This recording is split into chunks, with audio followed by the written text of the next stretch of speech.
Tengo aquí el texto del Evangelio que leemos, Mateo 5, versículos 38 a 48.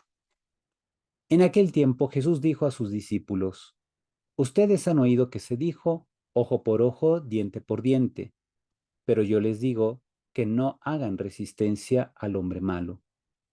Si alguno te golpea en la mejilla derecha, preséntale también la izquierda. Al que te quiera demandar en juicio para quitarte la túnica, cédele también el manto. Si alguno te obliga a caminar 1000 pasos en su servicio, camina con él 2000. Al que te pide, dale, y al que quiere que le prestes, no le vuelvas la espalda. ¿Han oído ustedes que se dijo, ama a tu prójimo y odia a tu enemigo? Yo en cambio les digo, amen a sus enemigos, hagan el bien a los que los odian y rueguen por los que los persiguen y calumnian, para que sean hijos de su Padre Celestial, que se hace salir su sol sobre los buenos y los malos, y manda su lluvia sobre los justos y los injustos. Porque si ustedes aman a los que los aman, ¿qué recompensa merecen? ¿No hacen eso mismo los publicanos? Y si saludan tan solo a sus hermanos, ¿qué hacen de extraordinario? ¿No hacen eso mismo los paganos? Ustedes pues sean perfectos como su Padre Celestial es perfecto. Palabra del Señor. Fíjense qué hermosa página nos presenta aquí San Mateo. Voy haciendo estas anotaciones. Primero, la perfección cristiana consiste en estar unidos a Dios, fuente de bondad. No es lo mismo buscar la perfección cristiana que ser perfeccionistas en todo, porque hay gente que confunde estas dos cosas. Quiere ser perfecto en todo lo que hace. Casi actúa con una regla en la mano para hacer perfectamente todo sin doblez. Y quizá obtenga buenos resultados, quizá sea pulcro, incluso refinado, pero no necesariamente bueno. Podría ser que una persona perfeccionista incluso se haga tremendamente, como dicen los psicólogos, neurótica, pero eso no garantiza la perfección de la vida. La perfección, por eso pongo, consiste en la unión con Dios. Por nuestra unión con Dios podemos perdonar a nuestros enemigos y superar la dinámica de la violencia. Ahí concretamente, poner la otra mejilla a quien nos ha ofendido no significa ser dejados, no significa dejarnos insultar, no significa ponernos imprudentemente para que nos vuelvan a golpear. Es más bien una expresión oriental, mientras que nosotros vivimos influenciados por la cultura occidental. Esta es una expresión oriental de aquella época que ilustra el autodominio que uno debe tener. Si solo somos reactivos, como ya les dije en la primera parte, somos esclavos de las pasiones como la ira. Y la ira nunca es buena consejera. Si te dejas arrastrar por la ira, es muy probable que cometas imprudencias que te lleven incluso a la cárcel. Así que lo mejor es tener control de sí mismo como efecto de nuestra relación con Dios. No así, por ejemplo, cuando uno compra un libro de autoayuda, te dicen, busca tener dominio de ti mismo porque así te sentirás mejor. Oye, estás presentando la consecuencia como si fuera lo máximo. No, lo que es máximo en la vida es la relación con Dios. Y como consecuencia vendrá el autodominio, la capacidad de controlarte a ti mismo y no cometer imprudencias. Así que no se trata aquí de un manual de la vida. El Evangelio no es un manual de la vida. El Evangelio ha sido escrito para suscitar en nosotros la fe en Cristo o para fortalecer ya nuestra fe en Cristo. Y esta fe se va a fortalecer eficazmente más que leyendo el Evangelio, relacionándonos con Dios. Más que leyendo es relacionarnos con Dios. Dios ha querido relacionarse con nosotros a través de su Hijo. El Espíritu Santo suscita en nosotros la fe en Jesucristo, el Hijo de Dios. Así que lo mejor que podemos hacer es ponernos en las manos del Espíritu Santo para que Él dirija nuestra relación con Cristo. Y así, por medio de Cristo, crezcamos en nuestra relación con el Padre. En cuanto a las orientaciones para la vida, para nuestra vida cristiana. La vida es demasiado corta como para darle tanto tiempo a los rencores y preocupaciones. Dígame sí o no. Ajá. ¿Cuántas veces sentimos la tentación de dedicarle tanto tiempo a guardarle rencor a alguien recordando lo que nos ha hecho?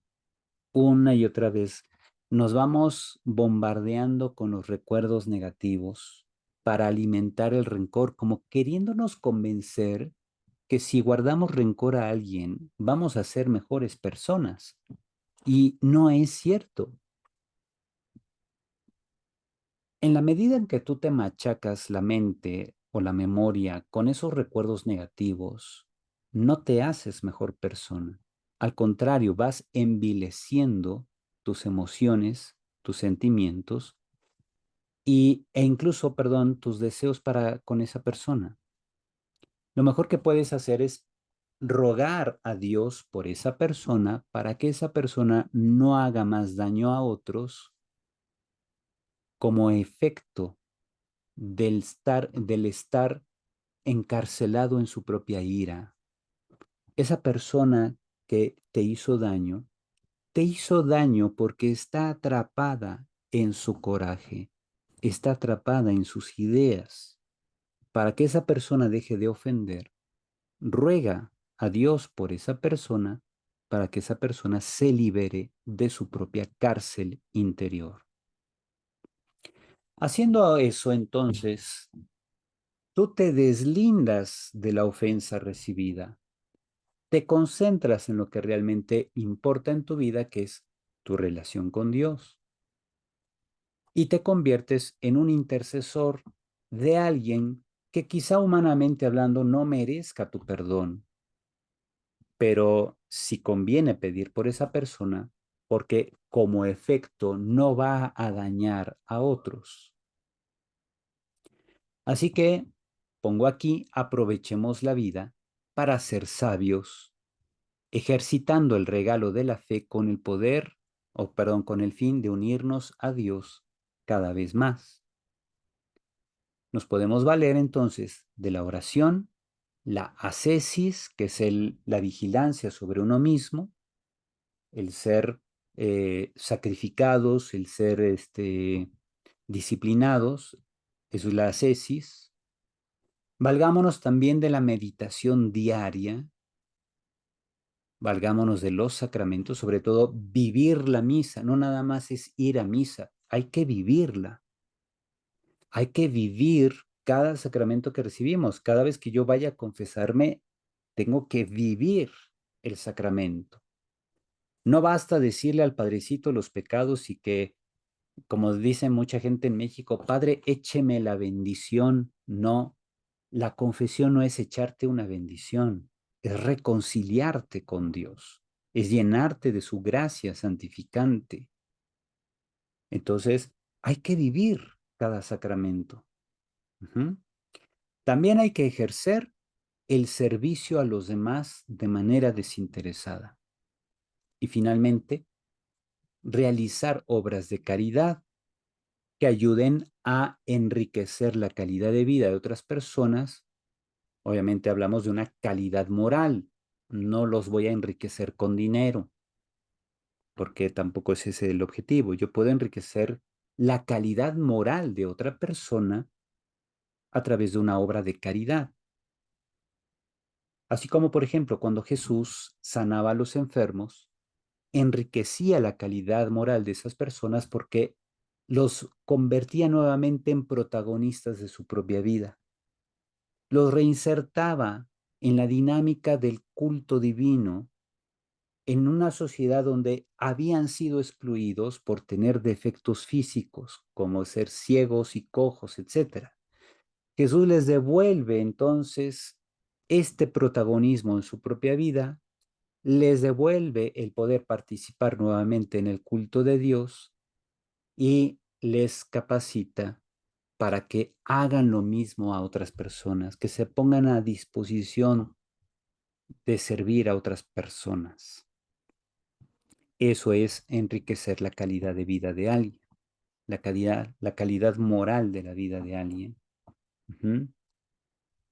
Nos puede servir mucho, por ejemplo, el que en la meditación diaria, o sea, procuremos al menos 40 minutos diarios en la soledad de nuestra casa para meditar lo que Dios ha hecho con nosotros.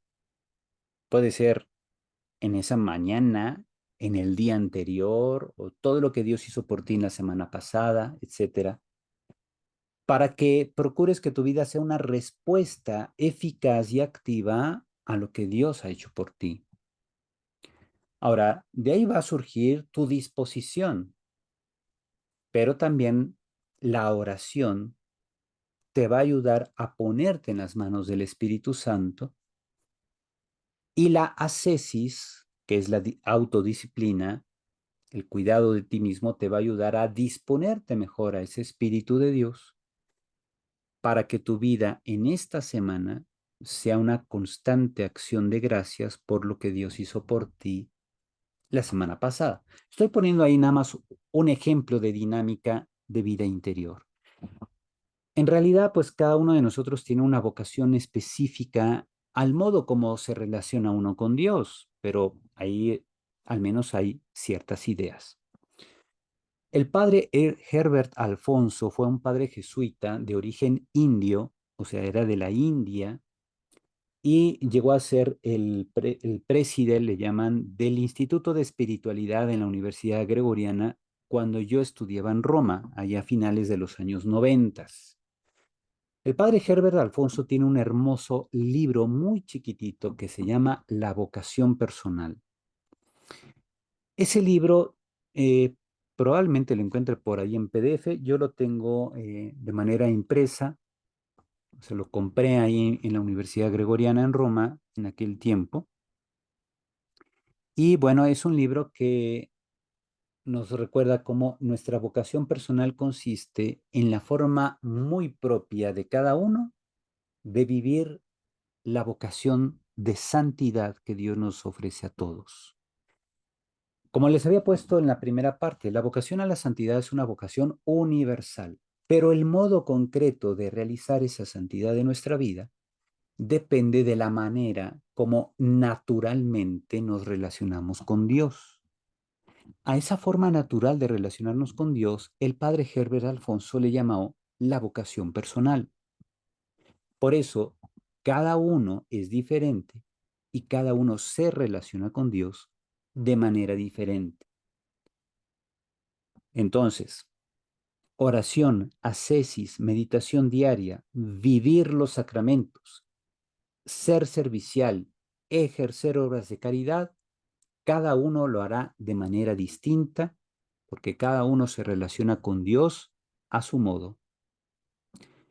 Sin embargo, el Espíritu Santo nos muestra que estos son los puntos que debemos trabajar, aún de una manera muy personal, para crecer en santidad, para crecer en rectitud, para reflejar la vida de Cristo en nosotros.